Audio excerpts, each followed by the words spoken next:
JAMB Registrar Professor Ishaq Oloyede breaks down in tears as they apologized to parents after admitting errors on their systems. It will be recalled that the board admitted errors after many students laid complaints about their scores and a thorough investigation was conducted. In a recent video that surfaced online, the JAMB Registrar apologized to parents for the errors. It cheerfully apologized for the few errors that had severely affected the students' results. According to him, we set all machineries in order. Regardless, there were still errors.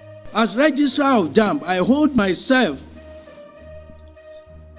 personally responsible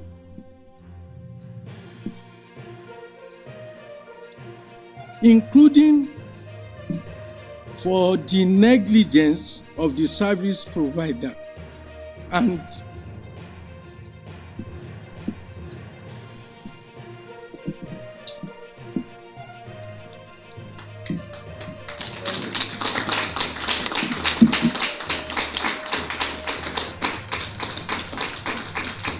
I unreservedly apologize for it.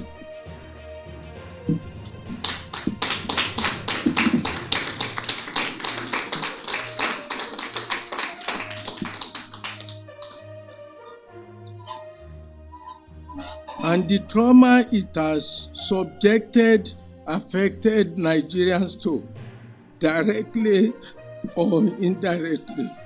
We have decided that all the candidates affected in the 157 centers of the 882 be contacted to retake their examinations.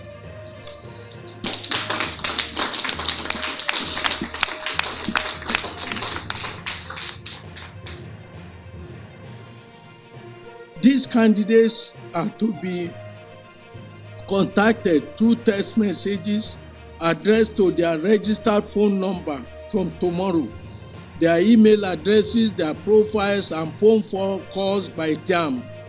They are directed to reprint their examination slips for the rescheduled examination dates. While a new date has been slated for the UTME exercise, some Nigerians appreciate the JAMB Registrar for his humility and sincerity, while others are still displeased. Share your thoughts in the comment box section below. We'll continue to supply you more trending news updates and exclusive videos. Keep watching Naija News TV.